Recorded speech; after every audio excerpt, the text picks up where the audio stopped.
Vijana hamjambo? Hamjambo tena? Yaani hamna furaha ama ni nini?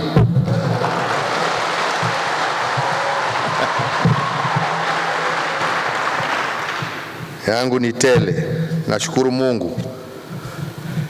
Well, the World Bank Country Director for Kenya, Uganda, Rwanda, and Somalia, all our CSs, invited guests, ladies and gentlemen, I wish you all a very good morning and say that I'm delighted to be in your company today. Young people from every corner of our republic, sons and daughters of Kenya, who are reaching out to their future. I am particularly elated because when I speak to young people, I also speak to the new generation of emerging business leaders personifying the promise of our nation. There is no doubt about the potential of our young people in propelling our society forward. And this is because well-grounded people are known to renew nations and to rebuild economies, but also to restore faith in the power of dreams and innovations. Our sustained prosperity as a nation lies in creating an environment for people's passions to thrive and thereby accord every citizen an opportunity to contribute to the development of this nation of ours. Indeed, those who choose arts have an opportunity to thrive. Those young people who turned out last week to join our security organs become dependable patriots. Those that honor the call in sport also flourish. And also those that join academia and even government have a stage to showcase their talent. And that is the Kenya I believe we all aspire for.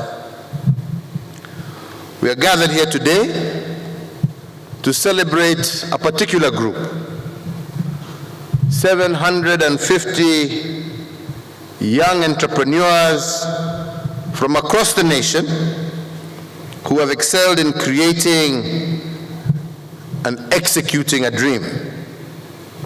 They are turning challenges into opportunities and scoring outstanding accomplishments. These 750 young men and women are the winners of the Mbelenabiz competition held under the Kenya Youth Employment and Opportunities Project. This gathering gives us, therefore, the assurance that indeed the words of our national anthem bear true, that our labor can indeed bear fruit.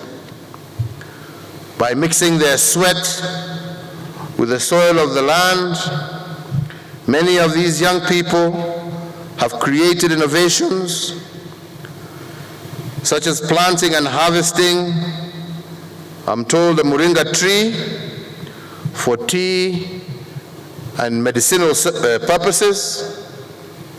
Others have been inspired by the challenges that we face every day and have chosen to create solutions, and they in turn have also won. And this is why we celebrate these young entrepreneurs for restoring the faith in the power of dreams amongst the young people of Kenya.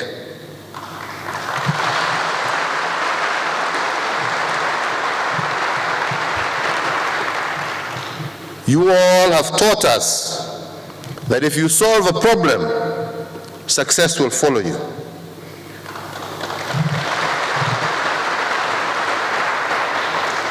And this is because fortune and favor follows solution givers.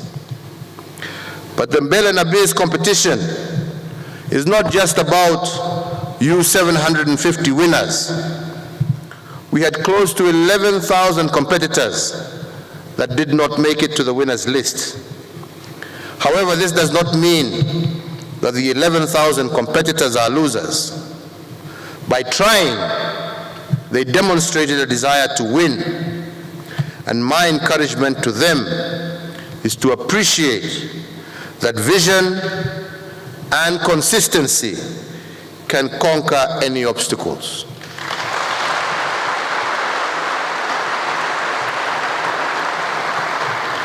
If you have tried today and failed, never give up. You must try again tomorrow. And the more you try, the closer you get to success. The only time society declares you a loser is when you stop trying. As for you, the 750 entrepreneurs who have won the awards, my hearty congratulations to each and every one of you.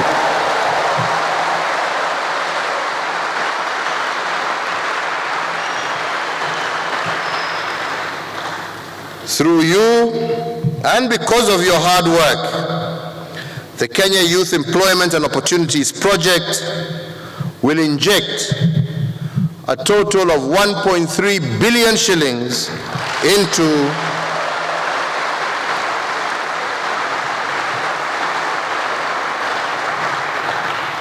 Kenya's youth economy. Of this amount, a total of 900 million shillings will go to 250 of you as grants.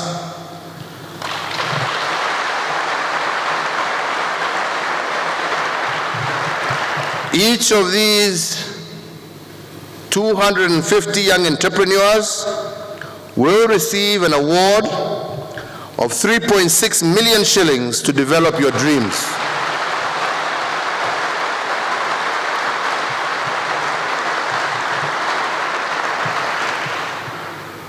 The balance of 450 million shillings will be given as grants to the other 500 winners, and each of these winners will get a total of 900,000 shillings to develop their innovations and ideas.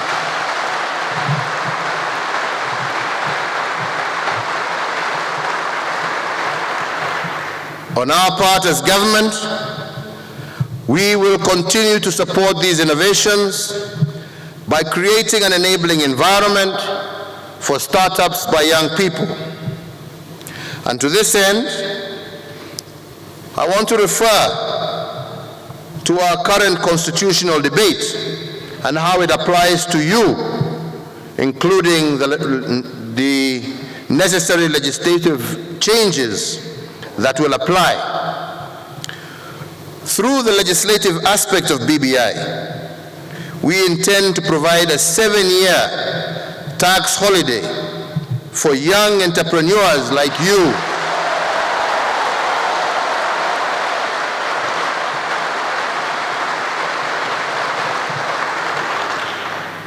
who are today receiving these grants from this project.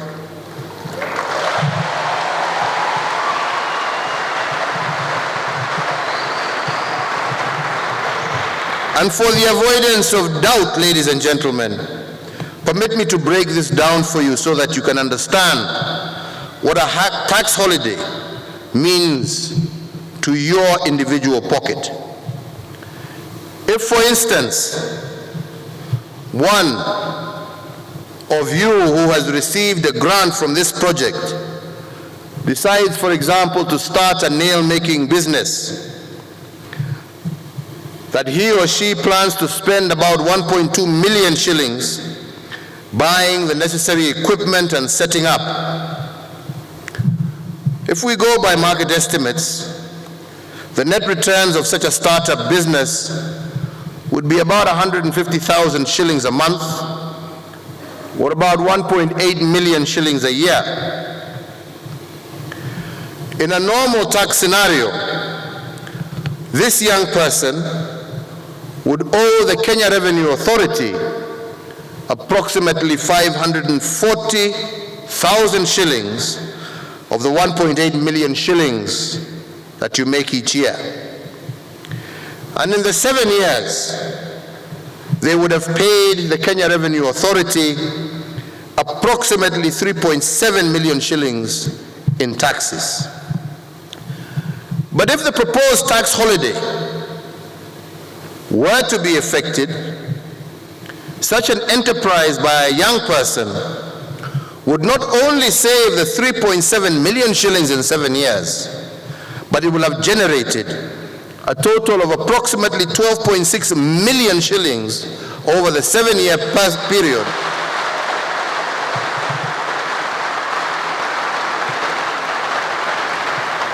For that young person.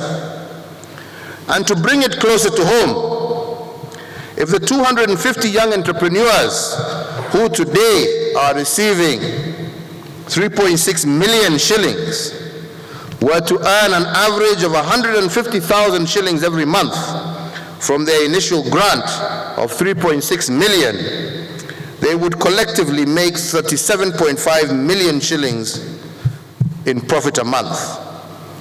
This translates to an average of about 450 million shillings per year, or 1.5 billion shillings over the 7-year period.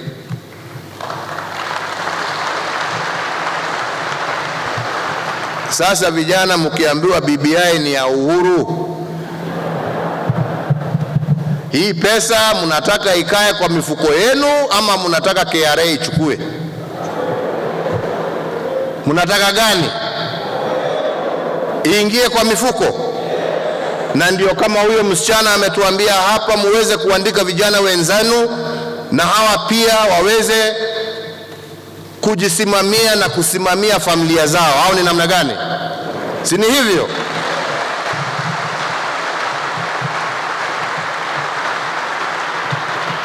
Wenzetu, mjue kujisaidia na mjue kusimamia haki zenu, sio kudanganywa na kupatiwa na kutupiwa. Anyway, wache hiyo.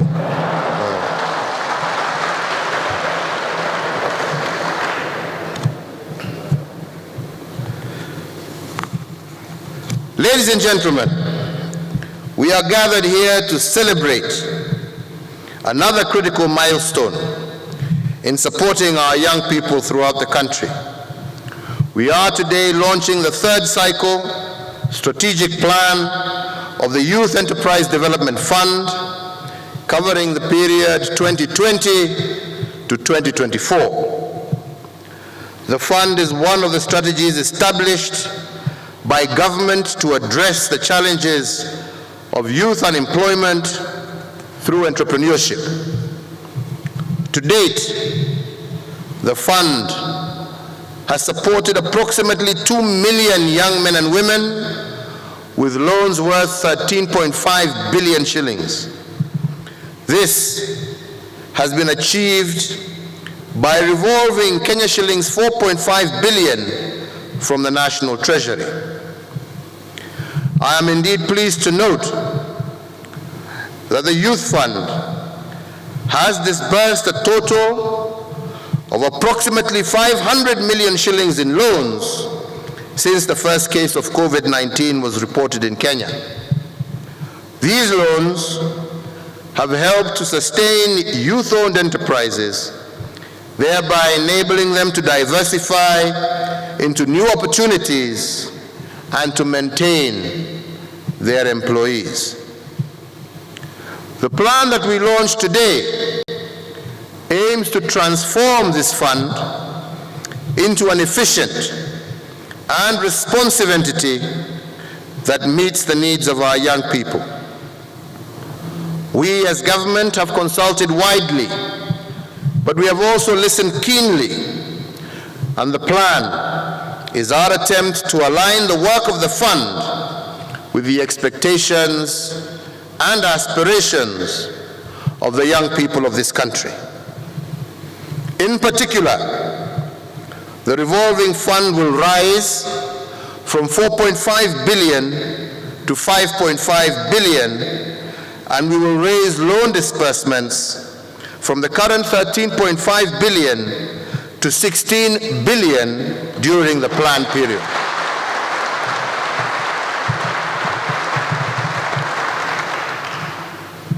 The fund will also, through this plan, enhance its business development services.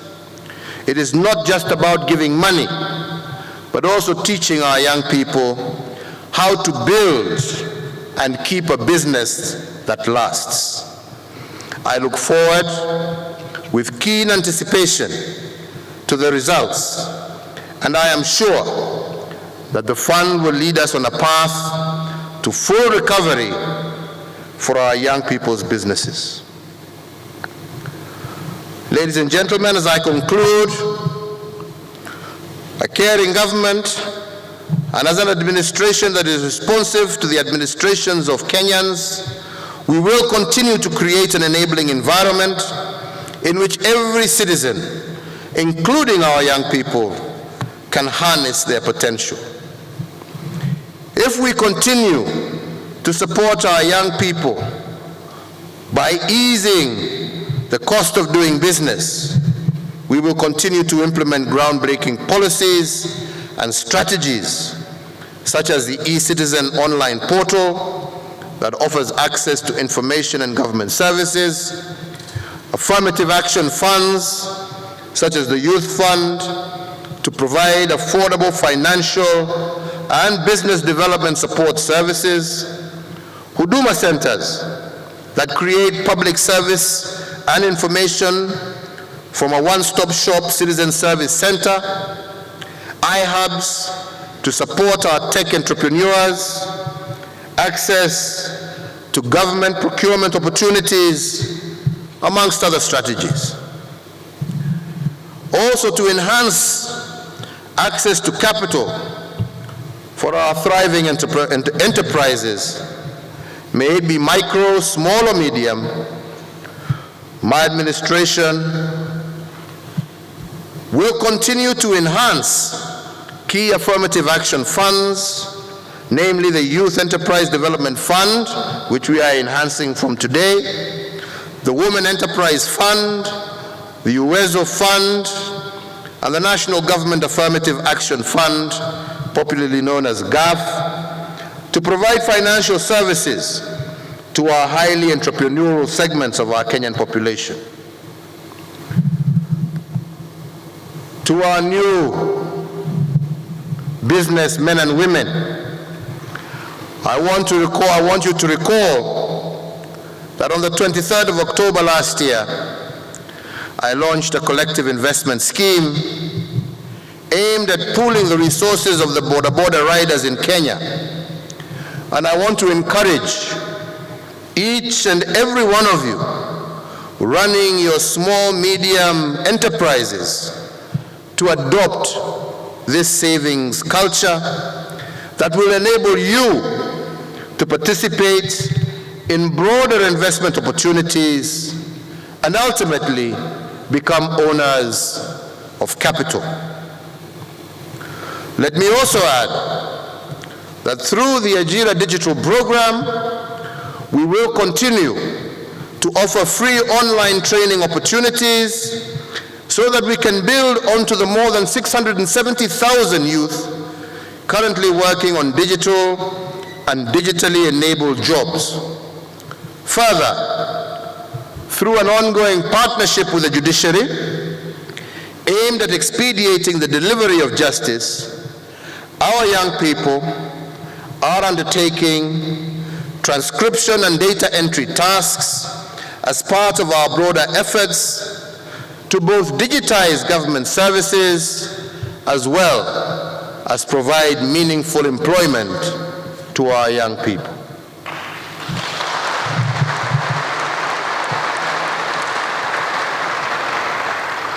On the infrastructure side, we have now 189 constituency innovation hubs and 150 youth empowerment centers. These centers, with their free internet, are all publicly accessible to youth in need of co-working spaces, and we will continue to roll out implementation until all 290 constituencies are covered.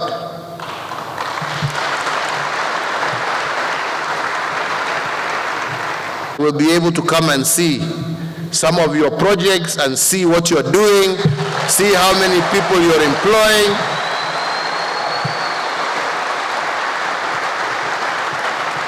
And through you as winners, I continue to encourage you to encourage your brothers and sisters, to encourage them and tell them that even for them, if your dream has become true, it is also possible for their dreams to also become true.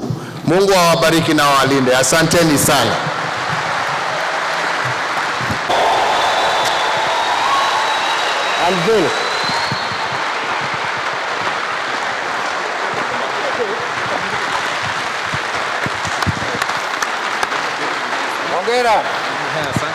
Mheshimiwa Rais pamoja na vijana, they press the buzzer as we inaugurate and celebrate the 750 winners. Let us appreciate, ladies and gentlemen, Mbelenabiz. Mbelenabiz. Wapi shangwe washindi, sisikii sauti ya watu 750.